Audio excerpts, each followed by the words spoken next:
Vincent Caruso thought the human heart could only break once, but finding a shivering boy sobbing over his dead son's headstone didn't just break him again, it incinerated the wreckage. When the child looked up with eyes that mirrored the ghosts of Vincent's past and whispered, "He's my dad," the feared crime boss realized his nightmare was actually a prelude to a war he never saw coming. "My name is Riley Calder, and I am the keeper of secrets that would burn the city of Cleveland to the ground if they ever caught a spark. I've stood shoulder to shoulder with Vincent Caruso while he negotiated truces with cartels, and I've watched his back while he dismantled rival families with the precision of a surgeon. I am his right hand, his shadow, and the only person alive allowed to see him bleed. But this, what happened on that freezing Tuesday in late October, was the one thing neither of us was trained to handle. The wind off Lake Erie was sharp enough to peel the paint off a car.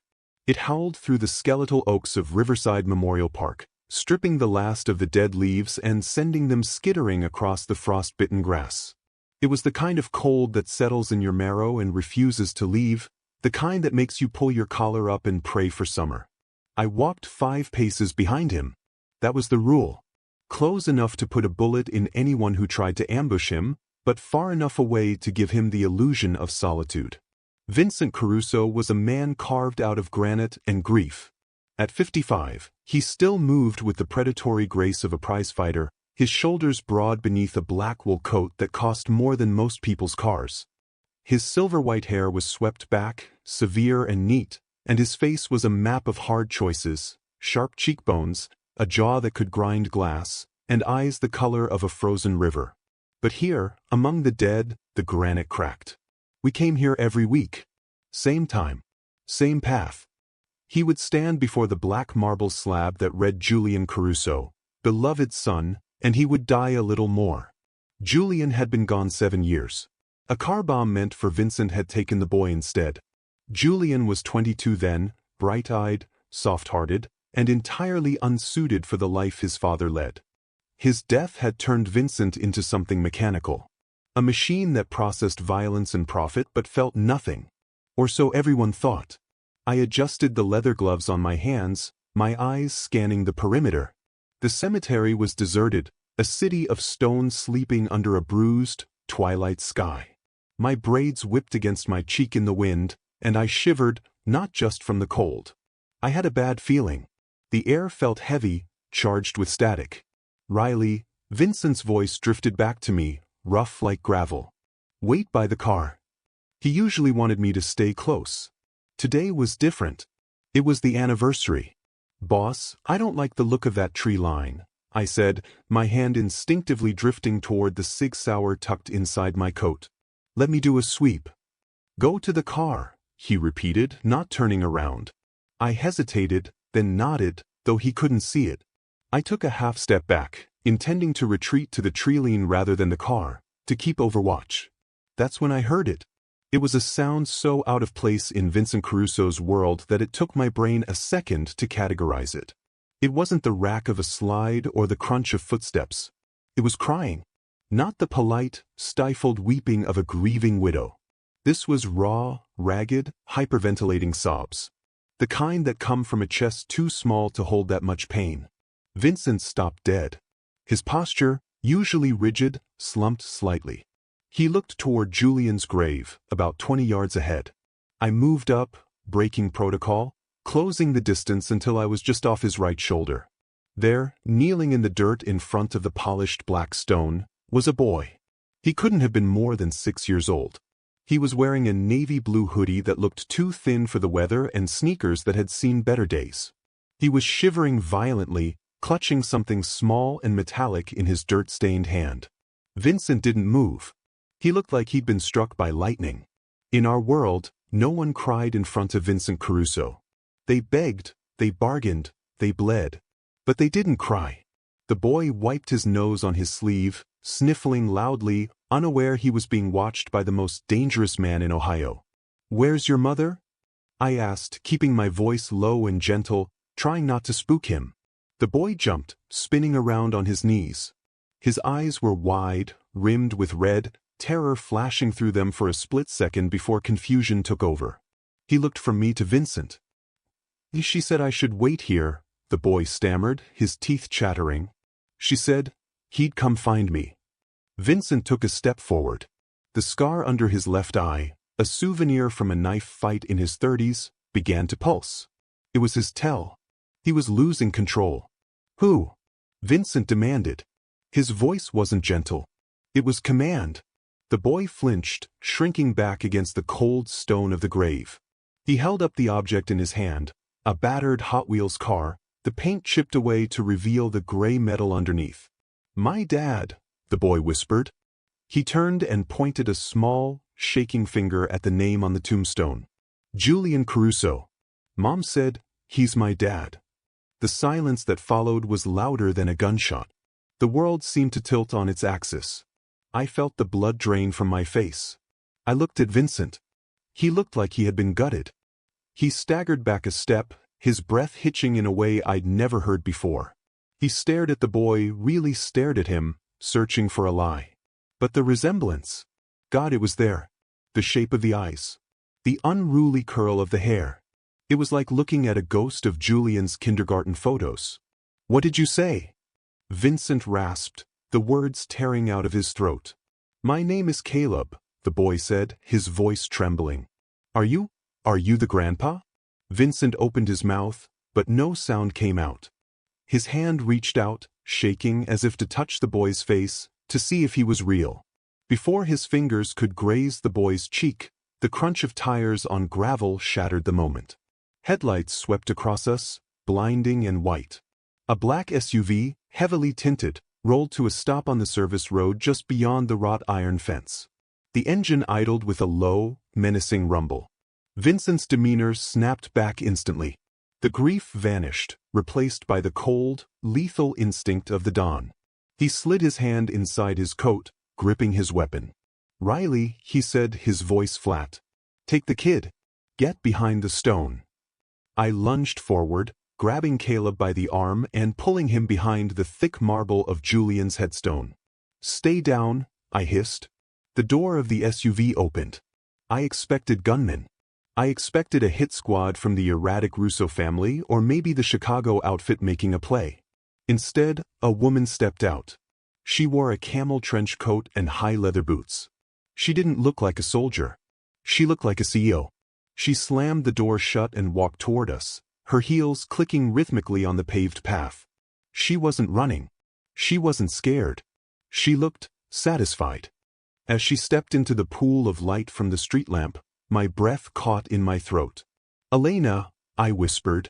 Elena Vargas. She had worked for Vincent's younger brother, Sal. The same brother who had betrayed the family 7 years ago, the betrayal that led to the bomb. The betrayal that killed Julian. Sal was dead, Vincent had seen to that personally, but Elena had vanished in the wind. Until now. Vincent, she called out, her voice smooth, carrying easily over the wind. You're looking older. Grief doesn't wear well on you. Vincent didn't lower his gun. Give me one reason not to put you in the ground right here, Elena. I can give you 1,000,000, she said, stopping 10 feet away. She nodded toward the grave where I was crouching with Caleb. Starting with the boy. You're using a child? Vincent spat. You're lower than I remembered. He deserves to know who he is, Elena said, her lips curling into a smug smile. And you deserve to pay for what you did to your own blood. I avenged my son, Vincent growled. You avenged a lie, she countered. She reached into her pocket.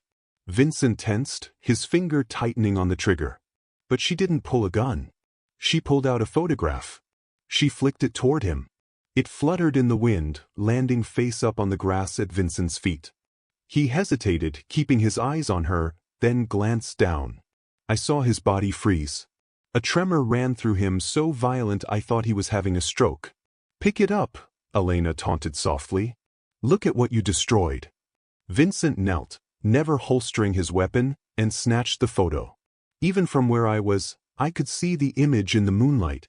It was Julian. Older than he was when he died, or looked it. He was sitting in a hospital chair, holding a newborn baby wrapped in a blue blanket. The baby was Caleb. I tried to tell you, Elena said, her voice dropping to a theatrical whisper. Julian wasn't the only one who died that night, Vincent. A whole future died. Or so you thought. This is impossible, Vincent muttered, staring at the photo. I buried him. I saw the body. You saw what was left of a body, Elena corrected. Dental records can be faked. DNA can be swapped. Especially when your brother Sal is the one managing the coroner. What do you want? Vincent asked, standing up slowly. He looked like a man waking up from a coma into a nightmare. Justice, Elena said. Real justice. There is no justice, Vincent said, his voice regaining some of its steel. Only consequences. Agreed, she said. She turned back toward the SUV and raised her hand. The rear door of the vehicle creaked open.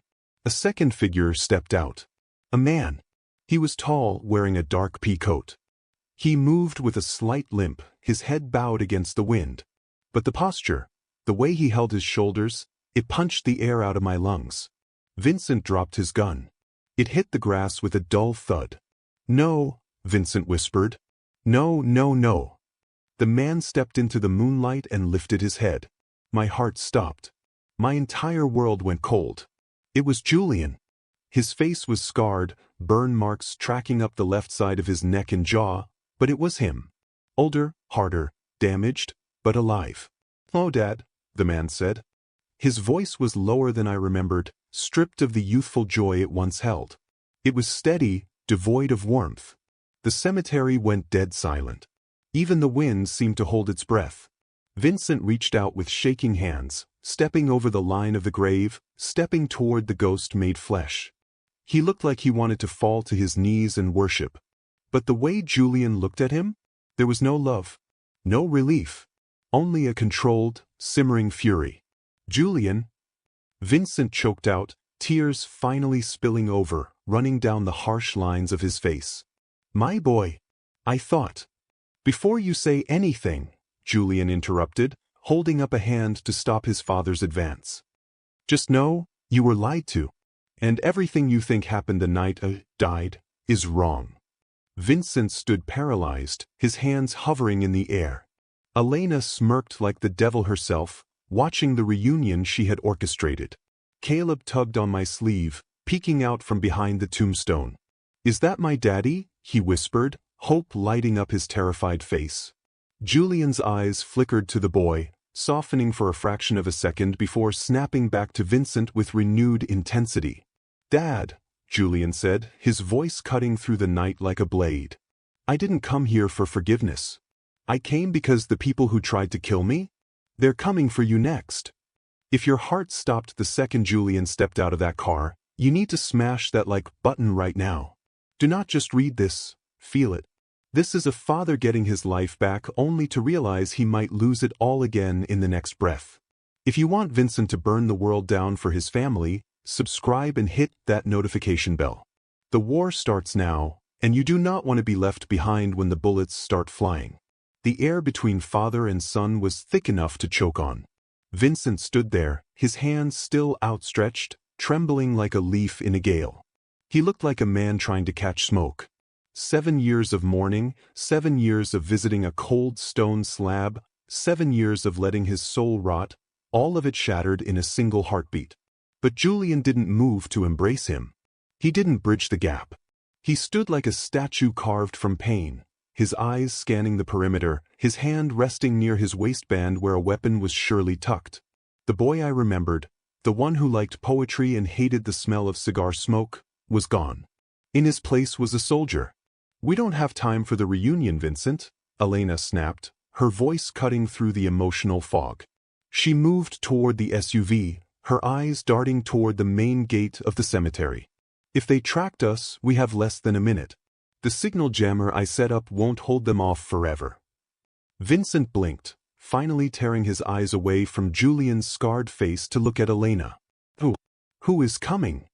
The same people who put me in the ground, Julian answered, his voice devoid of any filial warmth. And they aren't sending a greeting card. As if on cue, the darkness at the edge of the cemetery erupted. 3 SUVs roared through the wrought iron gates, their high beams cutting through the gloom like searchlights.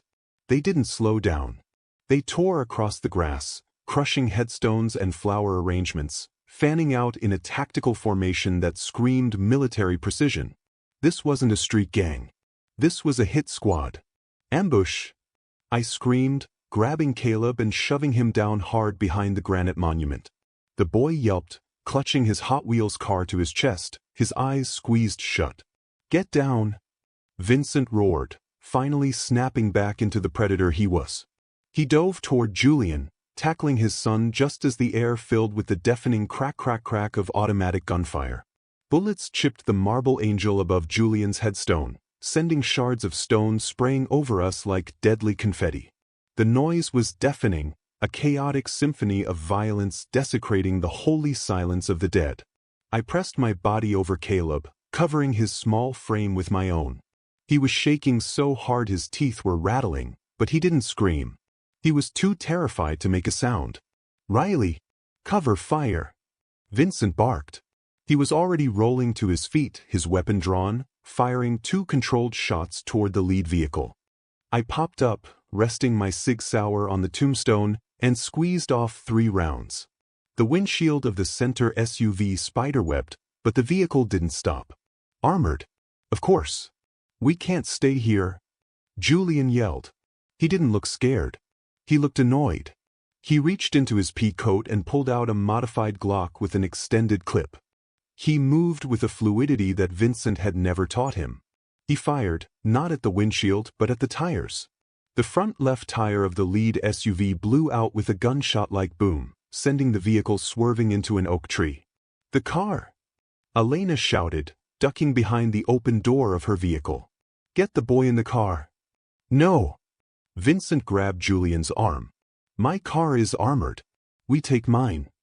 "Yours is a coffin if they box us in," Julian spat back, ripping his arm free from his father's grip. "Elena's driver is ex-Mossad. We go with her." There was no time to argue. Bullets were chewing up the ground around our feet. A round whizzed past my ear, so close I felt the heat of it. "Riley, move!" Vincent commanded. I scooped Caleb up into my arms. He was light, fragile. "Hold on tight to my neck, baby, don't let go," I whispered. He buried his face in my coat. I broke cover, sprinting toward Elena's black SUV. The run felt like a mile, though it was only 20 feet. I could hear the impacts of bullets hitting the dirt behind me. Vincent and Julian were providing cover fire, a father and son synchronized in violence, creating a wall of lead to suppress the attackers. For a second, just a second, they looked like a team. Like this was how it was always meant to be. I dove into the back seat of the SUV, shielding Caleb with my body as I slid across the leather. Vincent shoved Julian in after me, then piled in himself. "Go! Go! Go!" Vincent roared. The driver, a bald man with a neck like a tree trunk, slammed the accelerator. The SUV tires spun on the wet grass, finding traction and launching us forward. We fishtailed wildly, mud spraying the windshield of the pursuing cars. Behind us, the cemetery was lit up by muzzle flashes. The attackers were out of their vehicles now, firing on foot, but we were gaining distance. The driver swerved through the labyrinth of graves, taking a service exit that I didn't even know existed. We burst out onto the main road, the engine screaming as we merged into traffic, leaving the chaos of the graveyard behind. Inside the car, the silence was heavier than the gunfire had been. Caleb was curled in a ball on my lap, silent tears streaming down his face. I stroked his hair, my hand trembling slightly now that the adrenaline was fading. Vincent sat in the middle seat, breathing hard.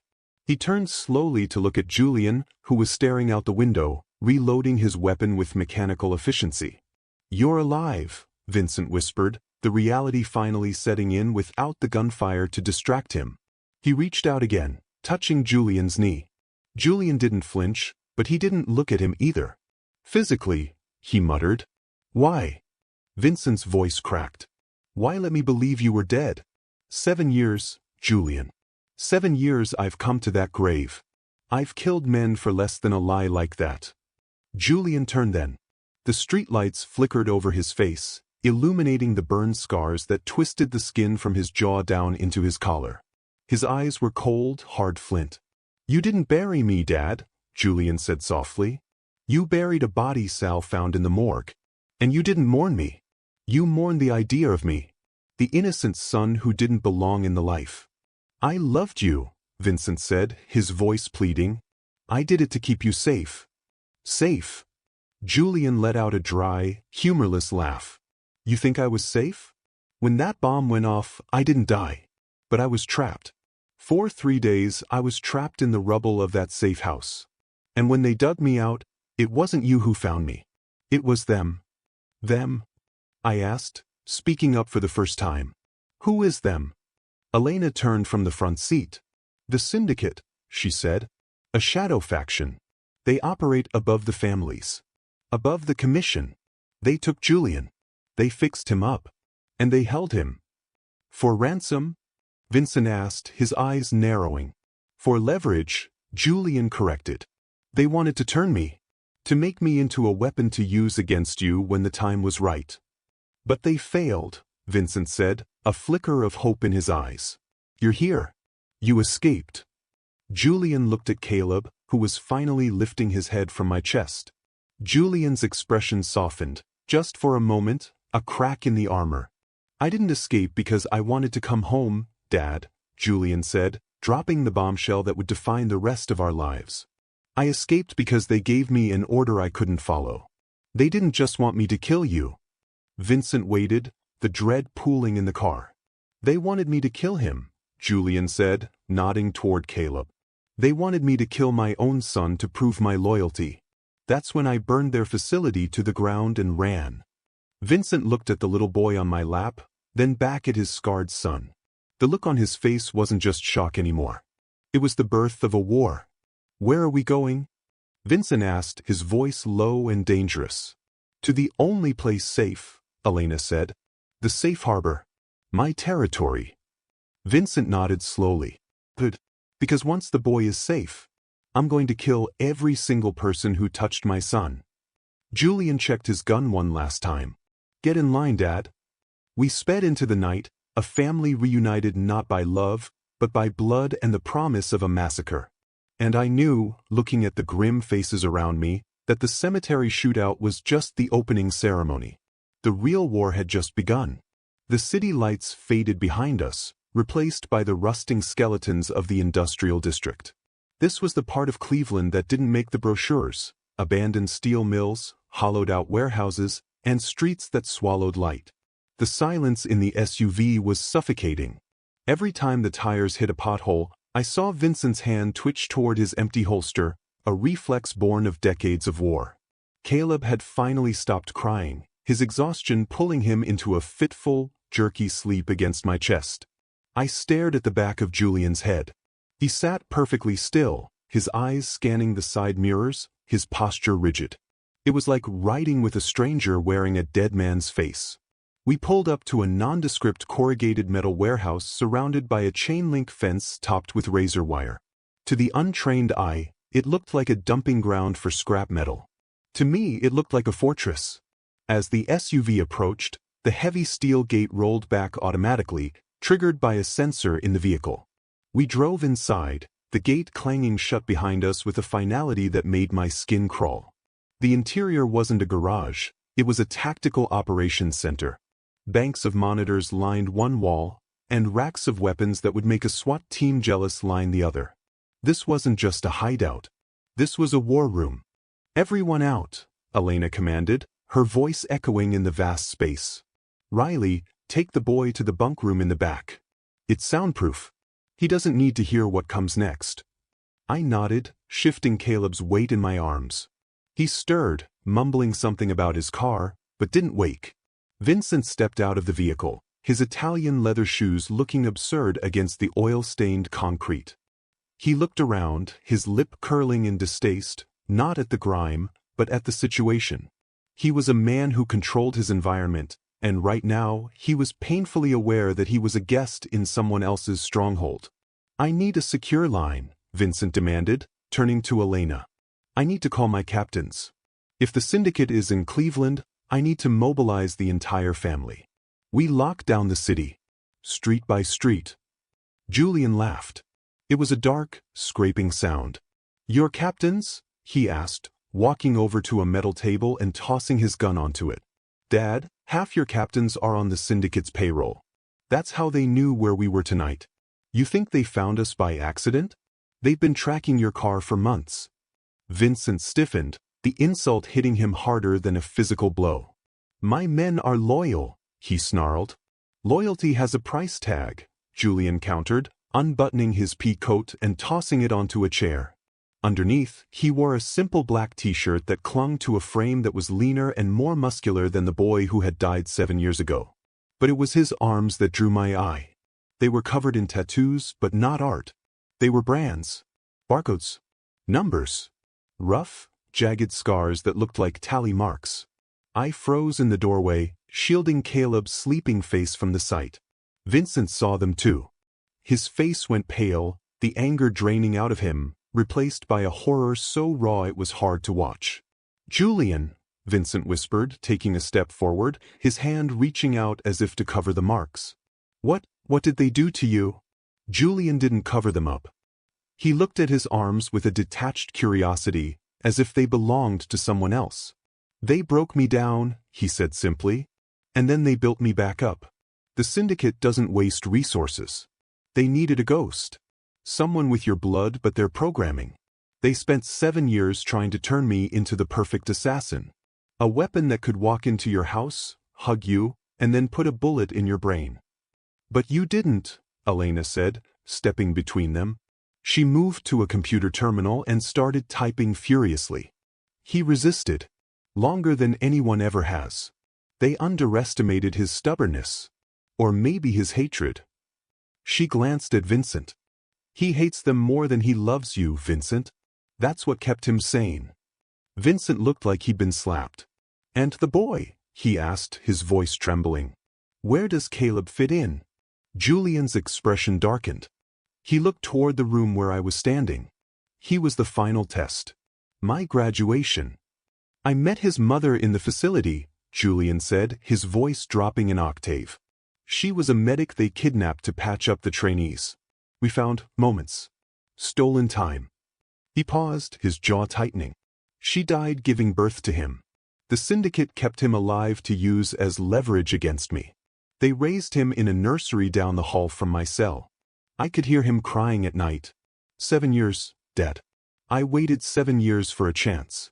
Last week they brought him to me, handed me a gun. Said if I killed him I was free. Said it would prove I had severed all emotional ties." "So you ran," I said softly from the doorway. Julian nodded. "I killed 3 guards, took Elena's contact info from a dead handler's phone, and grabbed Caleb. We've been running for 4 days." Vincent walked over to a chair and sat down heavily, looking every bit his age. The mighty Vincent Caruso, the king of Cleveland, looked small. He had been mourning a ghost while his son was living through a horror movie. "I didn't know," Vincent said, his voice breaking. "I swear to God, Julian, if I had known." "It doesn't matter what you knew," Julian interrupted, his tone devoid of sympathy. "What matters is that they are here. The team at the cemetery was just a retrieval squad. Now that they know I've made contact with you, they'll send the cleaners. They will burn this city to ash to cover their tracks. They can't afford for me to talk. They can't afford for the world to know what they do." He looked at me. "Riley, is the boy secure?" "He's sleeping," I said. "But he's going to have questions when he wakes up. He thinks you're a hero, Julian. He doesn't know you're a hitman." "I'm not a hitman," Julian snapped. "I'm a survivor." He turned to the wall of weapons. "And right now we are outgunned. We need to leave the country. Tonight." Vincent stood up, his spine straightening. The initial shock was fading, and the warlord was returning. "No," he said firmly. "We do not run. This is my city. I built it. I bled for it. If these Syndicate bastards want a war, I will give them a war they will study in history books." Julian shook his head. "You're thinking like a mob boss, Dad. You need to think like a soldier. These people toppled the Venezuelan government last year just to secure a shipping route. You are a gnat to them."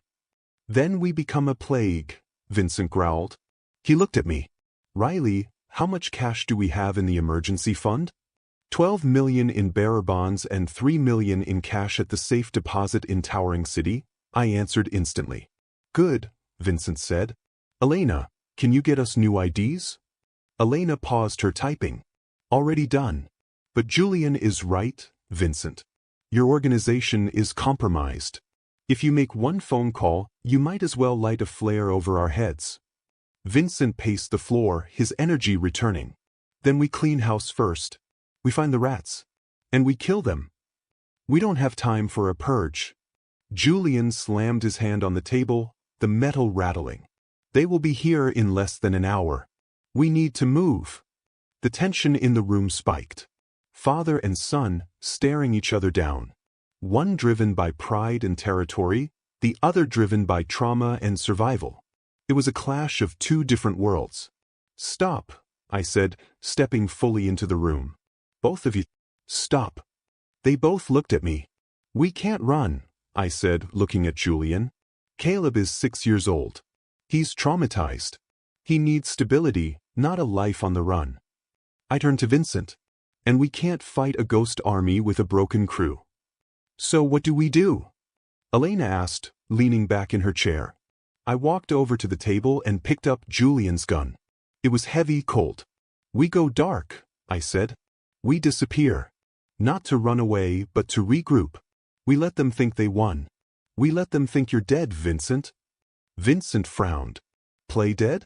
I don't hide. You do if you want to save your grandson, I said sharply. Julian is right about one thing. Your phone, your house, your accounts, they're all targets. If we want to win, we have to become ghosts too. Julian looked at me with a new measure of respect. Vincent looked at the floor, wrestling with his ego. Finally, the older man sighed. Where do we go? Elena smirked. I have a place. Off the grid. No tech. No signal. Up north. Julian picked up a spare magazine and slid it into his pocket. Pack up, he said. We leave in 5. But as he turned, his eyes met mine. There was something in them that chilled me. A look that said he knew something he wasn't telling us. He wasn't just afraid of the Syndicate. He was afraid of himself. And as I looked at the barcode burned into his forearm, I wondered if the Julian Caruso I knew was truly gone, replaced by a ticking time bomb wrapped in skin. The exit from Cleveland was a funeral procession of one. We slipped out of the city's veins, sticking to the back roads where the streetlights were broken and the potholes were deep enough to swallow a tire. Elena drove with a terrifying focus, her eyes flicking constantly to the rearview mirror. I sat in the back again, watching Vincent. He was staring out the window at the skyline of the city he had ruled for 30 years. The terminal tower glowed in the distance, a beacon over a kingdom he was abandoning. He didn't say a word, but I saw his reflection in the glass. He looked older than I had ever seen him, stripped of his armor, just a father sitting next to a son who felt like a stranger. We drove for 3 hours in a silence that felt heavy enough to bruise. The urban sprawl gave way to the flat, desolate expanse of rural Ohio, and eventually, the dark, tree-lined highways heading toward the Michigan border. The plan was to head to the Upper Peninsula, to a cabin Elena's family had owned off the books for decades. It was the kind of place that didn't exist on GPS, where the snow piled 10 feet high and the nearest neighbor was a bear. It was a tomb, essentially, but a tomb was exactly what we needed if we wanted to convince the Syndicate that Vincent Caruso and his newfound family had vanished from the face of the earth. Caleb stirred in my lap, finally waking up from his exhaustion-induced coma. He rubbed his eyes with small, grimy fists and looked around the darkened car. His gaze landed on Vincent. For a moment, I braced myself, expecting the boy to recoil. Vincent looked terrifying even when he was relaxed, a man etched in stone. But Caleb didn't pull away. He leaned forward, clutching his battered Hot Wheels car, and stared at the older man. "You have the same eyes as my dad," Caleb whispered, his voice raspy. Vincent froze, his hand halfway to his pocket for a cigar he couldn't light. The hard lines of his face softened, cracking under the weight of the innocent observation. "I suppose I do," Vincent said, his voice rough but gentle, a tone I hadn't heard since Julian was a teenager. He reached into his coat pocket, not for a weapon, but for a clean handkerchief. He awkwardly dabbled at a smudge of dirt on Caleb's cheek. Your dad, he has my eyes. But he has his mother's chin. And you? Vincent's voice caught in his throat. You look just like he did when he was your size. It's like looking into a mirror that shows me the past. Caleb managed a small, tentative smile. Mom said I look like trouble. Vincent actually chuckled, a dry, rusty sound. Then you definitely look like a Caruso. Don't get used to it. Julian's voice cut from the front passenger's seat like a lash. He didn't turn around. Sentiment is a liability, Dad. That's the first thing they teach you. If you love something, they can use it to peel your skin off. The warmth in the car evaporated instantly. Vincent pulled his hand back as if he'd been burned. He is your son, Julian, Vincent said, his voice hardening. He is not a liability. He is the reason you are alive. Julian turned his head slightly, the passing headlights illuminating the jagged scar on his neck. He's the reason I'm vulnerable. And right now, vulnerability gets us all killed. We aren't playing happy families. We are evading a predator. We need to dump the tech, Julian announced a moment later, shifting gears from emotional assassin to tactical commander. Every phone, every smartwatch, even the GPS in this car is a risk if they hack the manufacturer's signal. Elena nodded in agreement. There's a bridge coming up over the Black River. We do it there. My stomach tightened. My phone was my lifeline. It had my contacts, my encrypted backups, the photos of my own life before I became Vincent's shadow. But I knew Julian was right. We were fighting an enemy that lived in the data streams. To beat them, we had to go analog. We had to go dark. We rolled down the windows as the SUV rumbled over the steel grate of the bridge. The wind was biting, carrying the scent of frozen water and pine. One by one, we tossed our lives into the black abyss below. Vincent hesitated the longest. He held his encrypted satellite phone, the device that connected him to his captains, his accounts, his power, and looked at it with a pained expression. Crushing that phone was effectively abdicating his throne. Do it, Vincent, I said softly. The Empire or the boy. You can't keep both. He closed his eyes, crushed the device in his powerful grip until the screen cracked, and hurled it into the night. 30 minutes later, we turned off the main highway onto a gravel logging road that wound deep into the forest. Elena pulled up to a dilapidated barn that looked like a stiff breeze would knock it over. Switch point, she said. We hustled out of the warm luxury of the SUV and into the biting cold. Inside the barn sat a rusted, boxy Ford Bronco from the late 90s. No OnStar. No GPS. No computer chips to hack. It runs, Elena promised, tossing keys to Julian. I keep it fueled and the battery charged. We transferred our meager supplies, a few duffel bags of cash and guns, into the old truck. It smelled of old oil and hay, but the engine roared to life with a defiant growl. I took the wheel this time, letting Elena rest. The Bronco handled like a tank, heavy and unresponsive, bouncing over the ruts in the road. Julian sat shotgun, his weapon now resting openly on his lap. He wasn't sleeping. He was watching the tree line, his head moving in a constant, rhythmic scan. I watched him out of the corner of my eye.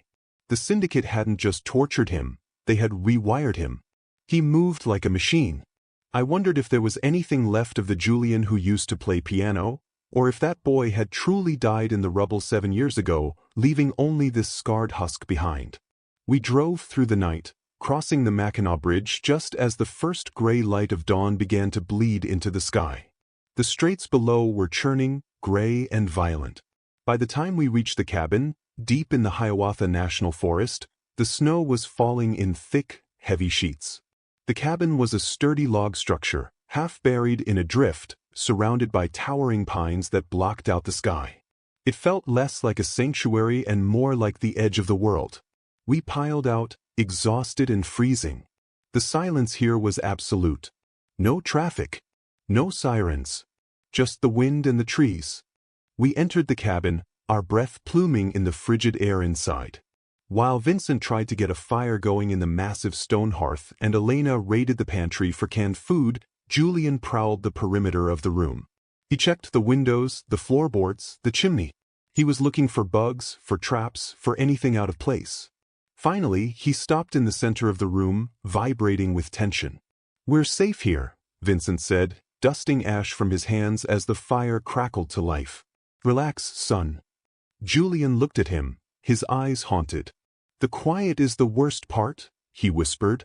"In the facility, when it was quiet, that's when the doctors came." He walked to the window, staring out at the white void. "We had escaped the city, but I realized then that we hadn't escaped anything. The war wasn't just out there in the snow, it was in this room, living inside Julian's head. For 3 days, the blizzard raged outside, turning the world into a wall of impenetrable white. Inside the cabin, the atmosphere was a pressurized vessel waiting to rupture. We were trapped in a wooden box with a ghost, a warlord, and a child. Vincent paced the floorboards, wearing a path into the rug, his agitation radiating off him like heat. He was a man used to giving orders and seeing immediate results, but here, he was powerless. In the corner, Julian sat at the rough-hewn dining table, stripping and reassembling the Glock 19 with a terrifying, rhythmic precision. Click-clack, click, snip. He didn't look at the gun. He looked at the door, his eyes unblinking, his body coiled like a viper waiting to strike. "Will you stop that?" Vincent finally snapped, pouring himself another glass of the cheap bourbon we'd found in the pantry. "You're making the boy nervous." Caleb was sitting by the fire, pushing his Hot Wheels car along the stone hearth, but his eyes kept darting toward his father. The boy was desperate for connection, starving for the dad his mother had promised him, but all he got was a silent sentinel. Julian paused, his hands freezing over the weapon's slide. He turned his head slowly. "The weapon must be clean, Dad. Carbon buildup causes jams. Jams cause death. Basic mechanics." His voice was devoid of annoyance. It was just reciting a manual. "You're not in a cell anymore, Julian," Vincent said, walking over and placing a hand on the table. "You're with family. You can put the gun down. Talk to us. Tell me about anything. Tell me about the day you met Caleb's mother."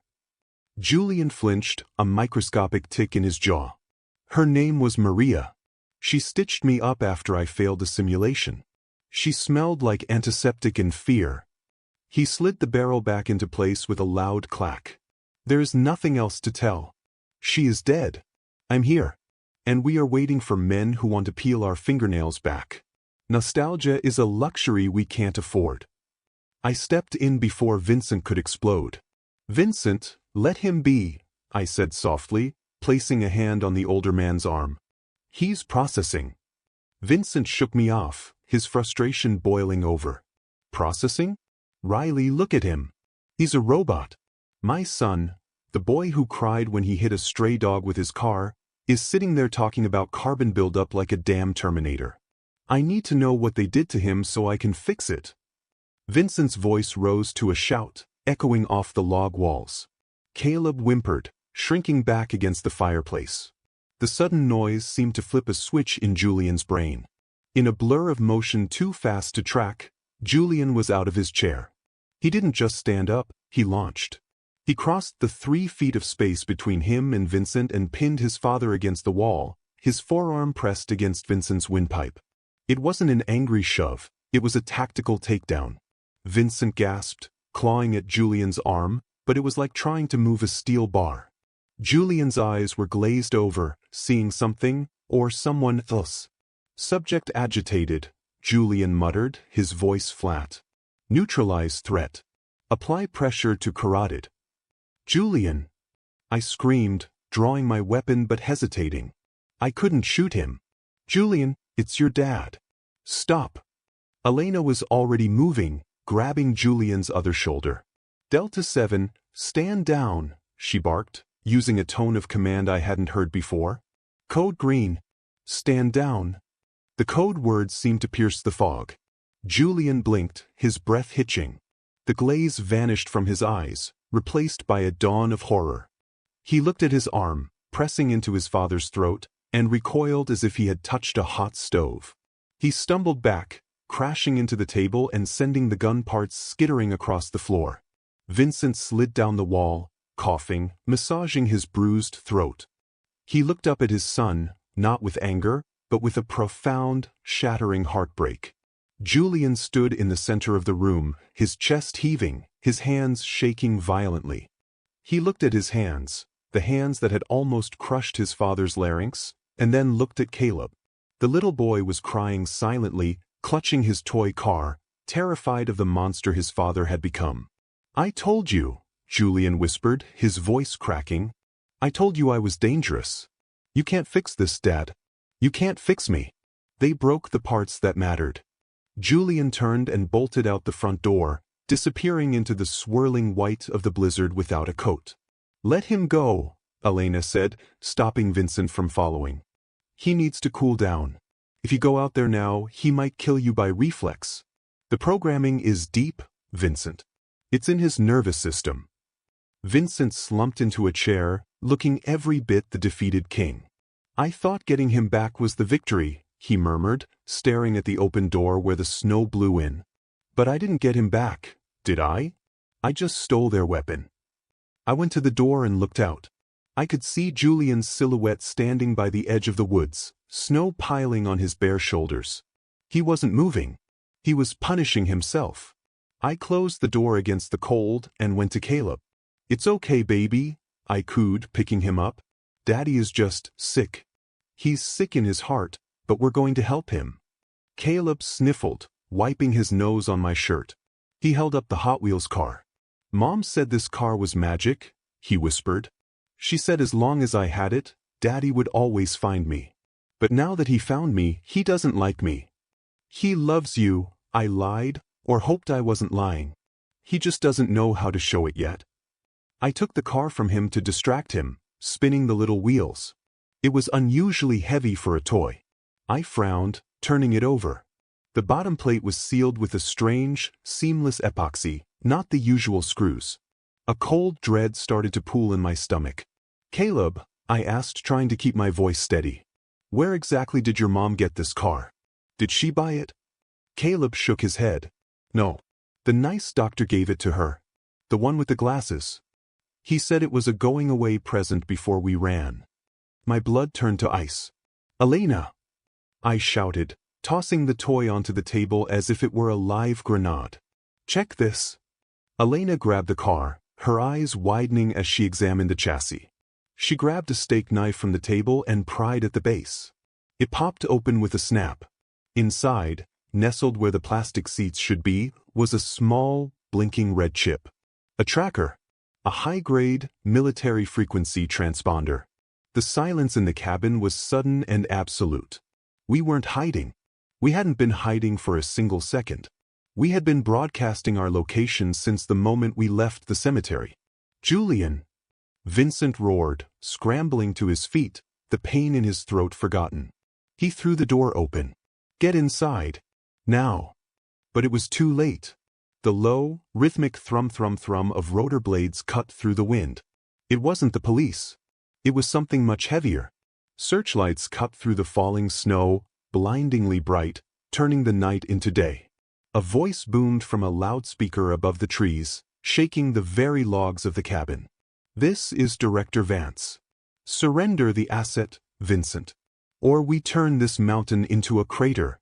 The war hadn't just found us, it had been leading us here all along. The sound of the helicopter was a physical weight, pressing down on the roof of the cabin until the timbers groaned in protest. The downdraft whipped the snow into a blinding cyclone, blasting through the open door and stinging our faces with ice. Vincent screamed for Julian to get inside, his voice torn away by the roar of the rotors, but Julian didn't move toward the safety of the logs. Instead, he looked up at the blinding spotlight, his face devoid of fear, devoid of humanity. He didn't run to us. He turned and sprinted straight into the tree line, vanishing into the dark, white void like a phantom dissolving into smoke. He was doing exactly what they had trained him to do, becoming the environment. "Close the door!" Elena shouted, dragging Vincent back by his coat collar and slamming the heavy oak door shut. She threw the deadbolt, though we all knew a piece of wood wouldn't stop a tactical entry team. "Get away from the windows. Everyone down." I tackled Caleb, sliding us behind the heavy leather sofa just as the glass in the front window shattered inward. Not from a bullet, but from a flashbang canister. It skittered across the floorboards, sizzling. "Cover your ears," I yelled, curling around the boy. The explosion was a concussive slap that rattled my teeth and left a high-pitched ring screaming in my head. Before the smoke even cleared, the front door was kicked off its hinges. Two figures in white winter camouflage and tactical vests stormed in, weapons raised, green laser sights cutting through the dust.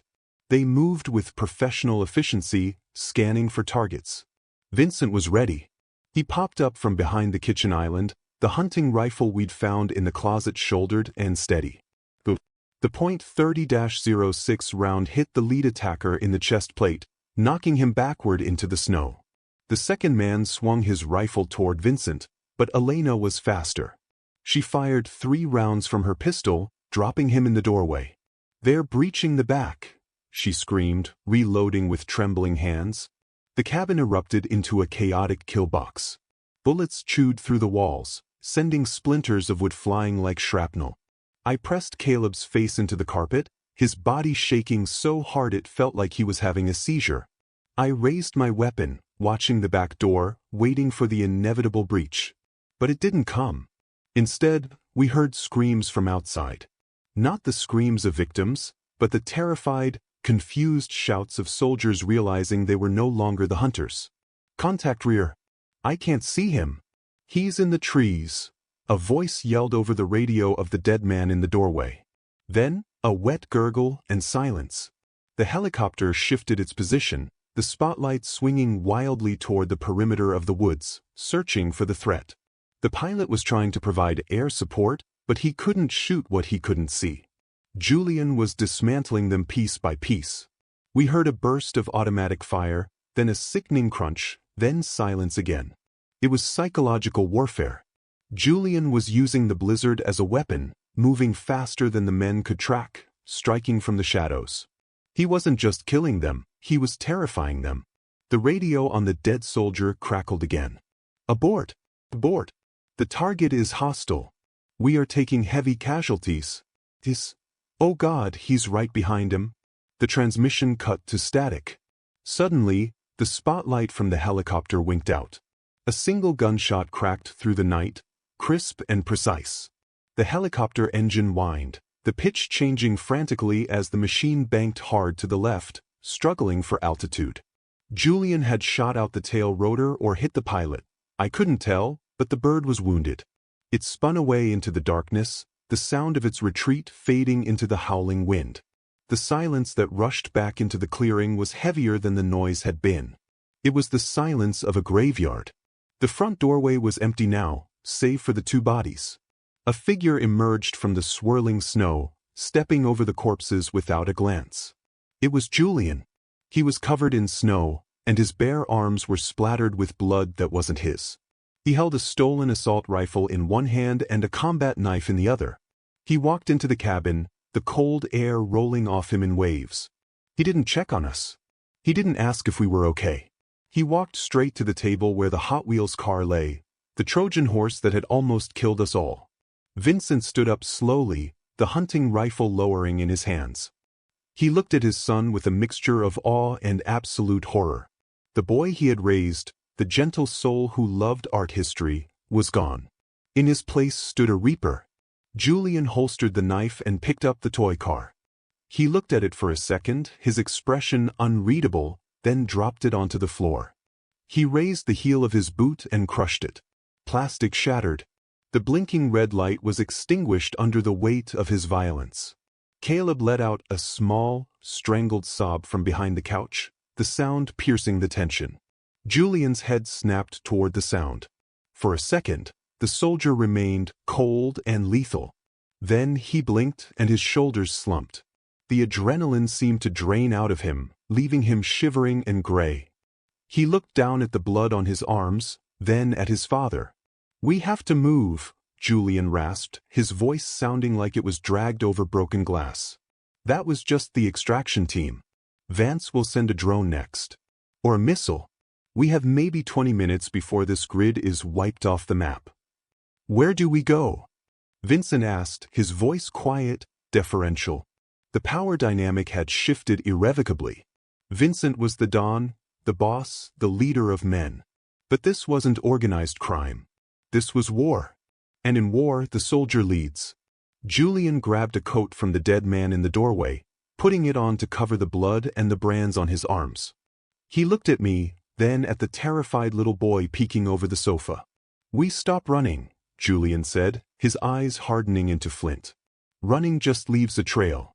If we want to survive, we have to stop being the prey. We have to go back to where this started." "You want to go back to Cleveland?" Elena asked, incredulous. "That's suicide." Julian shook his head, checking the magazine of the stolen rifle. "Not Cleveland. We're going to the facility. We're going to the place where they made me." He walked over to Caleb, kneeling down, though he was careful not to touch the boy with his bloodied hands. "I'm sorry about your car, Caleb," he whispered. "But we're going to get you a real one. We're going to take theirs." He stood up and looked at Vincent. "Get the truck. We're going to burn it down. All of it." The retreat from the cabin was a blur of icy roads and adrenaline. We didn't speak for the first 100 miles. The Bronco, battered and smelling of spent casings, felt like a rolling coffin, but it was the only shield we had against the drones that might be hunting us. Julian drove this time, his hands gripping the wheel with white-knuckled intensity. He wasn't navigating by GPS, he was navigating by the internal compass of his trauma. He was driving us toward the nightmare he had spent 7 years escaping. Vincent sat in the passenger seat, cleaning the stolen assault rifle, a king reduced to a foot soldier in his son's army. "Where is it?" Vincent asked as we crossed the state line into Pennsylvania, the landscape shifting from flat snowfields to rolling, black hills. "West of Pittsburgh," Julian answered, his eyes fixed on the dark asphalt. "The Hollow Creek Sanatorium. Shut down in the 90s due to asbestos and patient abuse. The Syndicate bought it through a shell company in 2010. Above ground, it's a ruin. Below ground, it's a state-of-the-art torture chamber." The name sent a shiver down my spine. I had heard rumors of Hollow Creek, ghost stories, mostly. I never imagined the ghosts were men with scalpels and agendas. We needed more than courage to breach a fortress. We needed firepower. Elena directed us to a salvage yard outside of Erie. It looked like a junkyard, but in our world, trash is often cover for treasure. The owner, a graying fence named Silas who owed Vincent a favor from the old days, looked nervous as he unlocked a shipping container hidden behind a stack of crushed sedans. "I heard you were dead, Vincent," Silas muttered, eyeing Julian's scars warily. "I heard the Syndicate wiped the board." Vincent picked up a suppressed MP5. "They missed a few pieces," he growled. The transformation inside that shipping container was ritualistic. We stripped off our civilian clothes, the coats stained with mud and snow, and suited up in tactical gear Silas provided. Kevlar vests, combat boots, night vision optics. Vincent adjusted the straps of his plate carrier, looking at his reflection in a piece of polished metal. He looked terrifying, but for the first time, he looked out of his depth. He was used to giving orders from a mahogany desk, not storming a bunker. He watched Julian, who was taping magazines together, moving with a terrifying, fluid grace. The son had eclipsed the father. "What about the boy?" Silas asked, gesturing to where Caleb sat on a tire, eating a stale granola bar. "I have a safe room in the basement. I can watch him." Vincent looked at Julian, waiting for the decision. Julian shook his head. "No. If we die in there, the cleanup crew comes here next. He stays with Riley in the extract vehicle. If we don't come out in 2 hours, Riley, you take him and you drive until you hit the ocean." I nodded, swallowing the lump in my throat. It was a suicide pact, and we had just signed it in blood. We arrived at Hollow Creek at 0300 hours. The moon was hidden behind a thick blanket of clouds, plunging the world into absolute darkness. The sanatorium loomed on the hill like a rotting tooth, its windows boarded up, its brick facade crumbling. It looked abandoned, dead. But Julian knew better. He parked the Bronco a mile out, hidden in a dense copse of trees. "Thermal sensors on the perimeter," he whispered, pointing to the rusting fence. "Motion detectors in the ground. If we cross the main gate, we're dead before we take a step. So how do we get in? Vincent whispered, crouching in the brush, the cold biting through his gloves. Julian pointed toward a drainage ditch that ran black with sludge. The sluice. It drains the chemical waste from the underground labs into the creek. It's narrow, it's toxic, and it smells like death. But it's the only way in that isn't rigged to blow. Vincent looked at the muck with disgust, then at his son. You escaped through there? Julian didn't answer. He just pulled a rebreather mask over his face, his eyes devoid of emotion. Follow me. And don't touch the walls. I stayed behind in the driver's seat of the Bronco, the engine off, the keys in the ignition. Caleb was buckled in the back, wrapped in a thermal blanket. Are they coming back? He asked, his voice small in the darkness. I looked at the silhouette of the sanatorium, a place of unspeakable horrors. Yes, I said, trying to believe it. Your dad is the strongest man I know. Caleb nodded, clutching the seatbelt. He is. He beat the monsters. I hoped he was right. I watched through night vision binoculars as 3 heat signatures, Vincent, Julian, and Elena, slipped into the drainage pipe and vanished into the earth. Inside the tunnel, the stench was overpowering, a mix of chlorine, copper, and rotting meat. Vincent gagged, his boots slipping on the slime-covered concrete, but he kept moving. Julian led the way, moving fast and low. They reached a heavy steel grate. Julian didn't try to cut it. He reached into his pack and pulled out a small electronic device Elena had rigged up. He attached it to the digital lock mechanism on the side of the pipe. Beep. The grate swung open. Welcome home, Julian whispered, stepping into the maintenance sub-basement. The air here was sterile, filtered, and freezing cold. They were in. The transition from the rotting tunnel to the gleaming white corridor was jarring. The floors were polished linoleum, the lights were harsh fluorescent strips. It looked like a hospital, but the silence was wrong. It wasn't the quiet of healing, it was the quiet of containment. Julian stopped at a junction, checking the corners. He turned to Vincent, his eyes wild with a mix of fear and vengeance. Level 4 is the command center, he hissed. That's where Vance will be. But level 5 is the nursery. Vincent's blood ran cold. The nursery? Julian nodded grimly. We aren't just here to kill Vance, Dad. We're here to let the other kids out. The silence of the subterranean corridor was more unnerving than the smell of the sewer. The floors were a blinding, polished white, reflecting the harsh fluorescent lights overhead. It felt less like a prison and more like a surgical theater waiting for a patient. Vincent moved close to the wall, his MP5 raised, sweat beading on his forehead despite the chill. He watched Julian move. His son flowed through the space like water, checking corners with a terrifying economy of motion. There was no hesitation, no fear, just the programmed efficiency of a machine returning to its factory. They reached the first security checkpoint, a glass booth occupied by 2 guards in gray tactical fatigues. Vincent raised his weapon, his finger tightening on the trigger, but Julian signaled him to stop. With a quick hand gesture, Julian pointed to the ventilation duct above the booth.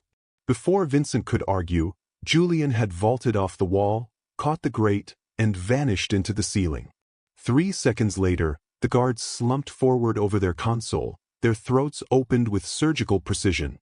Julian dropped back down, wiping his blade on his pant leg. No gunshots, he whispered. Not yet. They pushed deeper, passing rooms with heavy steel doors and small observation windows. Vincent made the mistake of looking into one. It wasn't a cell, it was a sensory deprivation tank. Inside, a man was floating in black water, hooked up to tubes, his eyes taped open. Vincent recoiled, bow rising in his throat. This wasn't just a criminal enterprise, it was a house of horrors. Conditioning room 3, Julian said, not even glancing at the window. That's where they strip your memory. They keep you in there for a week until you don't remember your own name. My God, Julian, Vincent whispered, his heart breaking all over again. Did they do that to you? Julian paused at a keypad, punching in a code from muscle memory. For the first month, he said flatly. Then they moved to the chair. Pain is a more efficient teacher than silence. The door hissed open, revealing a stairwell leading down. Level 5, Julian announced. The nursery. The word hung in the air, perverse and twisted. Vincent gripped his weapon tighter. He wasn't just here to kill Vance anymore. He was here to burn this entire hell to the ground. The descent to level 5 was interrupted by a buzzer, not an alarm, but a shift-change tone. The stairwell door above them opened, and footsteps echoed down. A squad of 4 guards was coming down for rotation. There was no place to hide. Go loud, Julian commanded. He spun around, raising his rifle. The silence shattered. The enclosed stairwell amplified the gunfire into a deafening roar. Vincent fired, the recoil of the MP5 jarring his shoulder, taking down the lead guard. Julian took the other 3, his shots landing in the fatal T-box of their helmets. They know we're here now, Elena shouted over the ringing in our ears, checking the digital pad on her wrist. The silent alarm just tripped on the main grid. We have maybe 10 minutes before they flood this section with gas. Then we move fast, Julian said, kicking the door to level 5 open. They burst into the hallway, expecting resistance. Instead, they found stillness. The corridor was lined with glass walls. Behind the glass were rows of small, white cots. Dozens of them. And in each cot lay a child, sleeping in perfect, terrifying regimentation. Vincent walked up to the glass, his breath fogging the surface. The children ranged from 5 to 10 years old. They weren't tossing or turning. They were lying on their backs, hands at their sides, like little soldiers in stasis. They drug them at night, Julian explained, his voice trembling for the first time since they entered. To keep them compliant. To process the day's programming. He looked at Vincent. This is the next generation, Dad. They kidnapped them, or bought them, and they are turning them into me. We have to get them out, Vincent said, reaching for the door handle. It was maglocked. Elena, open it. Elena shook her head, typing frantically. I can't unlock the individual rooms from here. It's a hard line. We need the master key from the warden's office at the end of the hall. Vincent looked at the sleeping children, innocents who were being hollowed out. Then we get the key, Vincent growled. And God help anyone who stands in my way. He began to march down the hall, his fatherly instinct overriding his tactical caution. At the end of the hall, double mahogany doors stood in stark contrast to the sterile white. The warden's office. Julian moved to the front, stacking up on the left side of the frame. Vincent took the right. On 3, Julian whispered. 1, 2, 3. They kicked the door in, but there was no desperate scramble, no guards reaching for weapons. The room was dimly lit, smelling of expensive leather and pipe tobacco. Behind a massive oak desk sat a man in a pristine suit, watching a wall of monitors. Director Vance didn't look up. He was watching the feed of the hallway, watching Vincent and Julian staring at the children. Beautiful, aren't they? Vance asked, his voice smooth, cultured, and utterly sociopathic. Tabula rasa. Blank slates. We are painting a masterpiece of order, Vincent. And you are trying to smear it with your chaotic, messy emotions. Vance finally turned his chair. He was older than Vincent, with silver hair and eyes that looked like dead sharks. He held a small remote in his hand. Welcome to the family reunion, Julian. Did you miss me? Put the remote down, Vance, Julian said, leveling his rifle at the man's head. It's over. Vance smiled, a thin, cruel expression. Is it? This remote controls the ventilation. One press, and I release a neurotoxin into the nursery. The children won't suffer. They'll just cease. Vincent froze. The gun felt heavy in his hands. You're bluffing, Vincent said. You wouldn't destroy your own investment. Vance's thumb hovered over the button. I can always acquire more inventory, Vincent. But can you live with 50 dead children on your conscience? Drop the guns. Or the class of 2025 graduates early. The sound of Vincent's MP5 hitting the floor was the loudest thing I had ever heard. It clattered against the polished linoleum, a surrender flag made of steel and polymer. Vincent raised his empty hand slowly, his eyes locked on the small black remote in Vance's manicured hand. He was a man who had negotiated with cartels and corrupt senators, but he had never negotiated for 50 lives with a thumb press away from extinction. "I'm unarmed," Vincent said, his voice steady but strained. "Let the boy go, Vance. He's done. You broke him. You win." Vance didn't look at Vincent. He looked at Julian, his eyes gleaming with a twisted, paternal pride. "Drop it, Asset 7, Vance commanded, his voice dropping into a specific, resonant pitch, a trigger tone. "Protocol Omega. Disengage and submit." Julian stood frozen, the rifle trembling in his hands. I could see the war happening behind his eyes. The sweat on his brow wasn't from heat, it was from the sheer physical effort of fighting the neural pathways they had burned into his brain. His knuckles were white. The programming screamed at him to obey, to kneel, to be the weapon. But the memory of Caleb's small hand in his, the memory of his father's grief, acted as a firewall. I said, "Submit." Vance shouted, losing his composure for a fraction of a second. He took a step forward, raising the remote like a talisman. "You are nothing without me, Julian. You are a broken collection of reflexes. I gave you purpose. I gave you order." Julian let out a guttural sound, half growl, half sob. He slowly lowered the rifle, placing it on the floor. He kicked it away.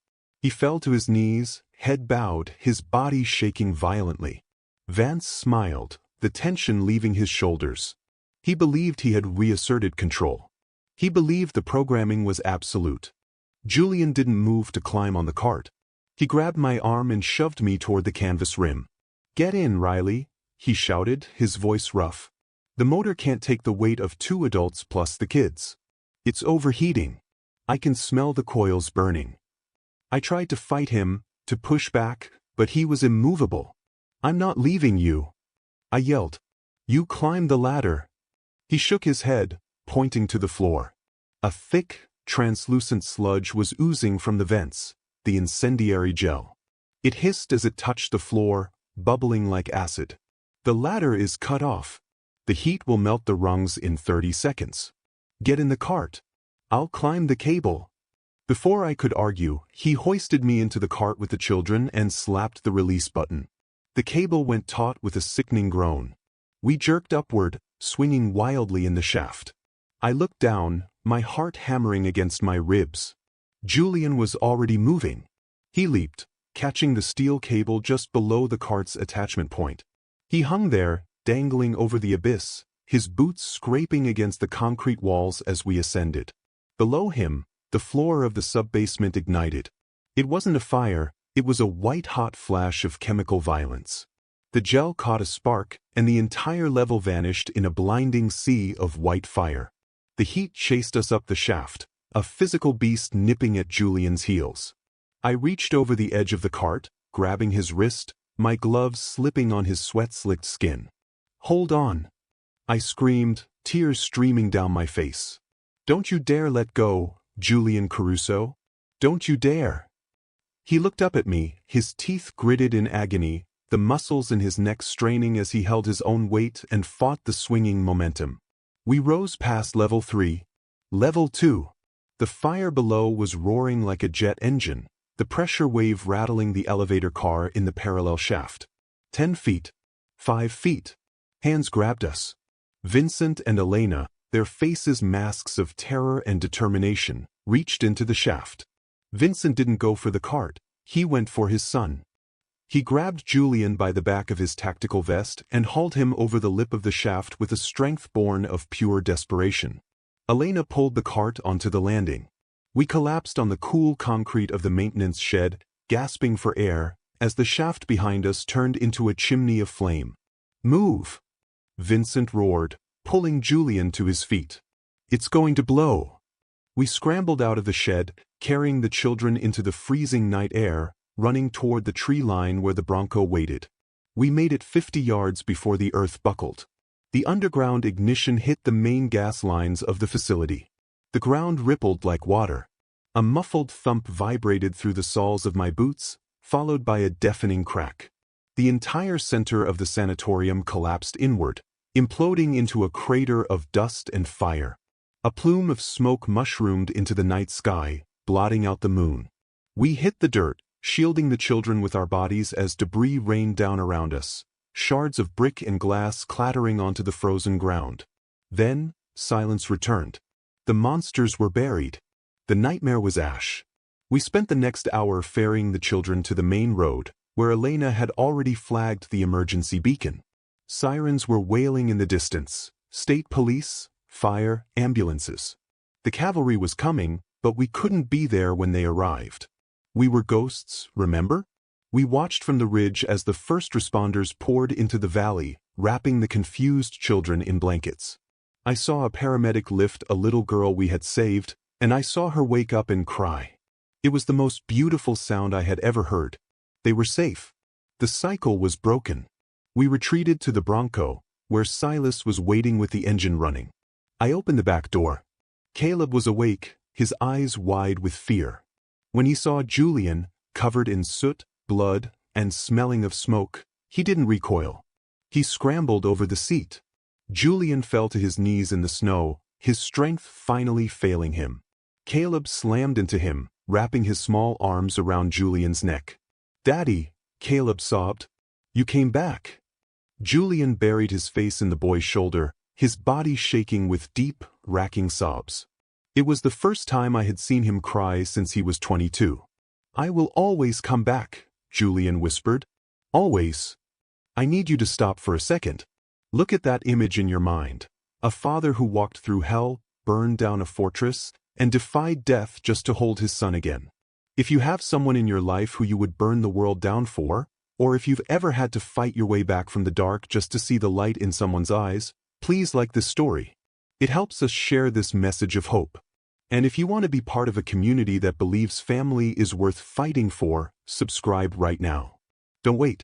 Join us. Now, let's see how a mafia boss finds peace. 6 months later. The coastline of Oregon is rugged, wild, and quiet. The house sat on a cliff overlooking the Pacific, far away from the smog of Cleveland and the ghosts of the Syndicate. There were no guards at the gate. There were no guns in the drawers. I sat on the porch, watching the sunset bleed purple and gold into the ocean. Vincent walked out, carrying 2 mugs of coffee. He looked different. The hard, predatory edge was gone, replaced by a weary but content softness. He wasn't the Don anymore. He was just Vincent. "They're down on the beach," he said, nodding toward the sand below. I looked down. Julian was teaching Caleb how to fly a kite. The wind caught the red fabric, sending it soaring into the sky. Caleb laughed, a pure, unburdened sound that carried on the breeze. "Do you miss it?" I asked, taking the coffee. "The power? The city?" Vincent took a sip, watching his son and grandson run across the sand. Julian was smiling, a real smile, one that reached his eyes and crinkled the scars on his face. "Riley," Vincent said softly, "I spent 30 years building an empire of fear, thinking it was a legacy. I was wrong." He gestured to the 2 figures on the beach, silhouetted against the dying light. "That is my legacy. The boy who lived, and the son who came home." We watched until the sun dipped below the horizon, and the stars began to poke through the twilight.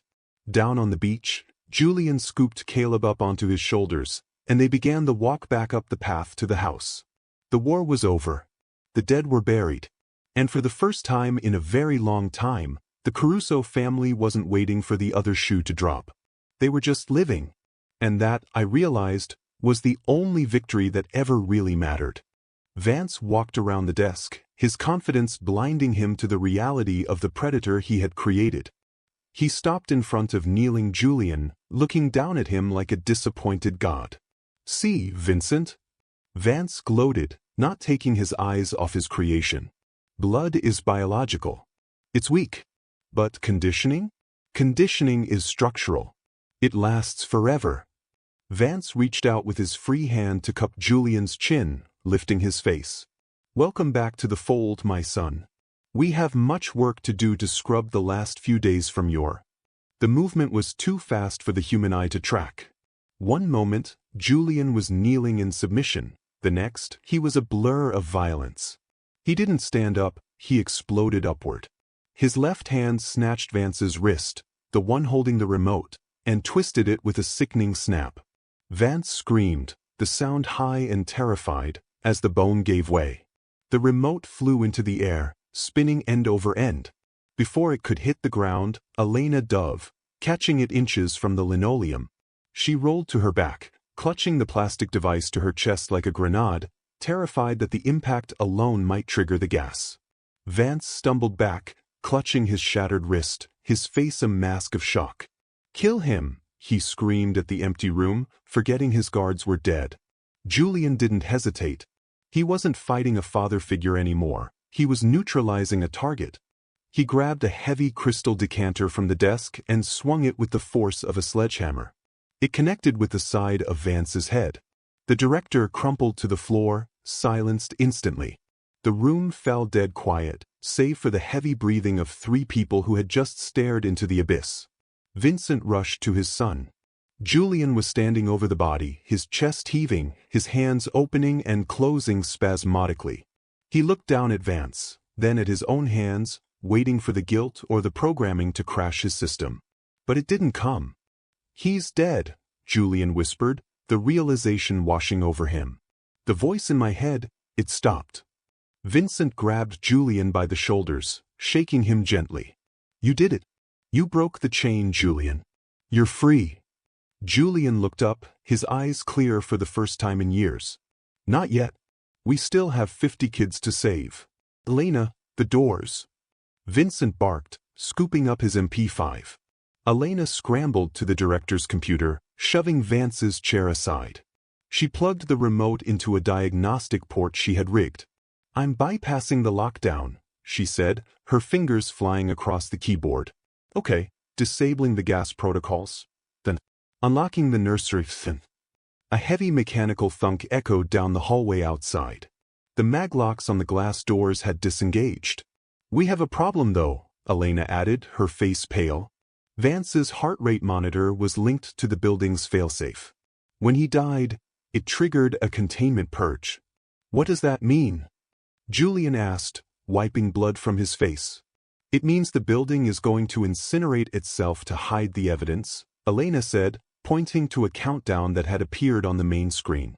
T-minus 1,500 hours. We have 15 minutes before the subbasement floods with an incendiary gel. It burns at 3,000 degrees. It will melt the concrete. Vincent looked at the door. 50 kids. 15 minutes. And we have to carry them. He looked at Julian. "Can we do this?" Julian racked the slide of a fresh pistol he pulled from Vance's waistband. "We have to. We aren't leaving anyone behind." We sprinted back into the hallway. The silence of the nursery was gone, replaced by the soft hissing of the hydraulic doors opening. We ran from room to room, shaking the children awake. It was a nightmare. They were groggy, drugged, disoriented. Some cried, others just stared at us with hollow eyes. "Get up. We're going for a walk." Vincent shouted, trying to sound cheerful, lifting two small girls into his arms. Julian moved with military precision, cutting 4 lines, lifting children onto his shoulders, guiding them into the corridor. "Hold hands," he commanded. "Make a chain. Do not let go." The corridor filled with a procession of the lost. It was chaotic and slow. Too slow. The red emergency lights began to strobe, bathing the white hallway in the color of blood. A siren began to wail, a low, mournful sound that signaled the end. "Move! Move!" I shouted from the rear, carrying a boy who couldn't walk. We reached the stairwell, but the door was sealed. "Elena!" Julian shouted. "It's hard-locked." Elena looked at her wrist pad. "The fire doors dropped. We can't go up. We have to use the cargo elevator at the end of the north wing." We turned the mass of children around, herding them like cattle through the flashing red darkness. The air was getting hotter.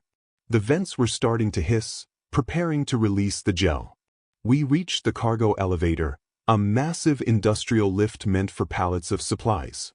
Vincent slammed his hand on the call button. Nothing. They cut the power to the lift.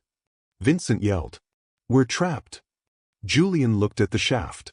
He holstered his weapon and pried the doors open with brute strength. The shaft was dark, the cable stretching up into the gloom. "The ladder," Julian said, pointing to the maintenance rungs. "We have to climb." "With 50 drugged kids?" Vincent looked at the height. It was impossible. "We can't carry them all up 80 feet of ladder in 10 minutes. Julian looked around, his mind racing for a solution. His eyes landed on a stack of heavy canvas laundry carts near the elevator. "We don't carry them," Julian said. "We pull them." He grabbed a coil of emergency winch cable from the wall. "Dad, you and Elena climb up. Rig the winch to the top of the shaft. I'll load the kids into the carts and hook them up. You pull them up, I'll stabilize from down here." "I'm not leaving you down here," Vincent argued, the clock ticking in his head. T-8 o'clock. "Go!" Julian roared, pushing his father toward the ladder. "If we argue, they burn. Go!" Vincent looked at his son, seeing the man he had become, the hero he had always been. He nodded once, swallowed his fear, and began to climb. I stayed below with Julian, loading terrified children into the canvas carts, 3 at a time. The heat in the hallway was rising.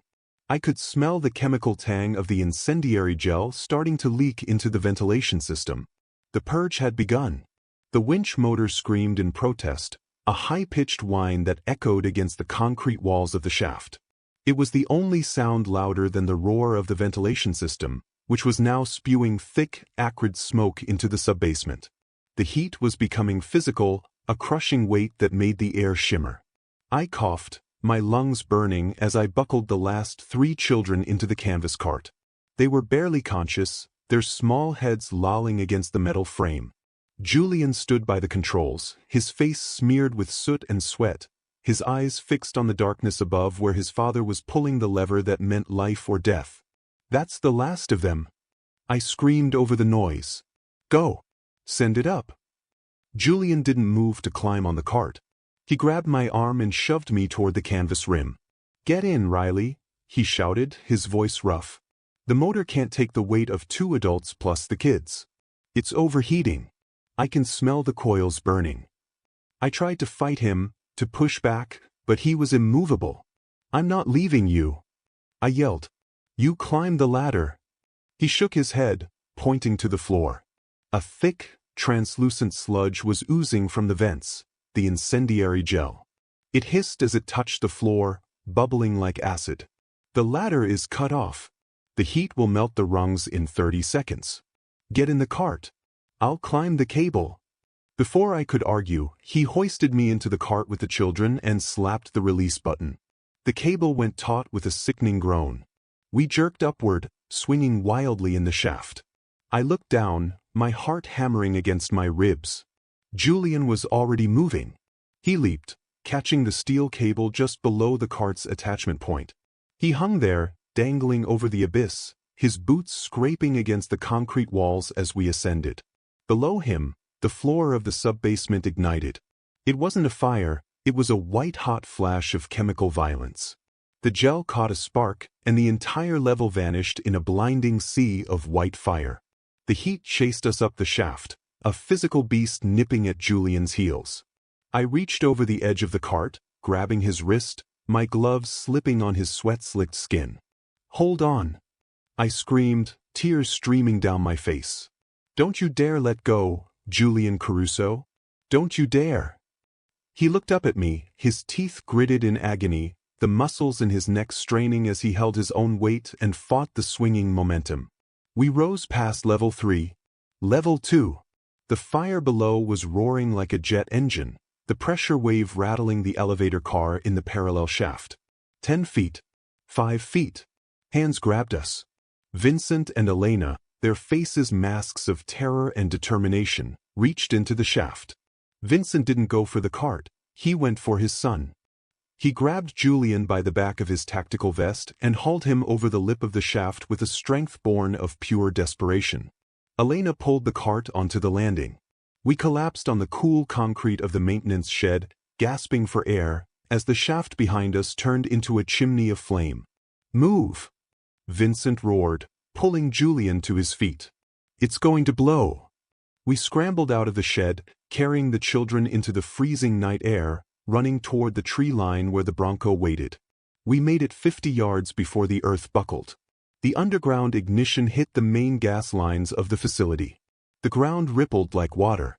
A muffled thump vibrated through the soles of my boots, followed by a deafening crack. The entire center of the sanatorium collapsed inward, imploding into a crater of dust and fire. A plume of smoke mushroomed into the night sky, blotting out the moon. We hit the dirt, shielding the children with our bodies as debris rained down around us, shards of brick and glass clattering onto the frozen ground. Then, silence returned. The monsters were buried. The nightmare was ash. We spent the next hour ferrying the children to the main road, where Elena had already flagged the emergency beacon. Sirens were wailing in the distance. State police, fire, ambulances. The cavalry was coming, but we couldn't be there when they arrived. We were ghosts, remember? We watched from the ridge as the first responders poured into the valley, wrapping the confused children in blankets. I saw a paramedic lift a little girl we had saved, and I saw her wake up and cry. It was the most beautiful sound I had ever heard. They were safe. The cycle was broken. We retreated to the Bronco, where Silas was waiting with the engine running. I opened the back door. Caleb was awake, his eyes wide with fear. When he saw Julian, covered in soot, blood, and smelling of smoke, he didn't recoil. He scrambled over the seat. Julian fell to his knees in the snow, his strength finally failing him. Caleb slammed into him, wrapping his small arms around Julian's neck. "Daddy," Caleb sobbed. "You came back." Julian buried his face in the boy's shoulder, his body shaking with deep, racking sobs. It was the first time I had seen him cry since he was 22. "I will always come back," Julian whispered. "Always. I need you to stop for a second. Look at that image in your mind. A father who walked through hell, burned down a fortress, and defied death just to hold his son again. If you have someone in your life who you would burn the world down for, or if you've ever had to fight your way back from the dark just to see the light in someone's eyes, please like this story. It helps us share this message of hope. And if you want to be part of a community that believes family is worth fighting for, subscribe right now. Don't wait. Join us. Now, let's see how a mafia boss finds peace. 6 months later. The coastline of Oregon is rugged, wild, and quiet. The house sat on a cliff overlooking the Pacific, far away from the smog of Cleveland and the ghosts of the Syndicate. There were no guards at the gate. There were no guns in the drawers. I sat on the porch, watching the sunset bleed purple and gold into the ocean. Vincent walked out, carrying 2 mugs of coffee. He looked different. The hard, predatory edge was gone, replaced by a weary but content softness. He wasn't the Don anymore. He was just Vincent. "They're down on the beach," he said, nodding toward the sand below. I looked down. Julian was teaching Caleb how to fly a kite. The wind caught the red fabric, sending it soaring into the sky. Caleb laughed, a pure, unburdened sound that carried on the breeze. "Do you miss it?" I asked, taking the coffee. "The power? The city?" Vincent took a sip, watching his son and grandson run across the sand. Julian was smiling, a real smile, one that reached his eyes and crinkled the scars on his face. "Riley," Vincent said softly, "I spent 30 years building an empire of fear, thinking it was a legacy. I was wrong." He gestured to the 2 figures on the beach, silhouetted against the dying light.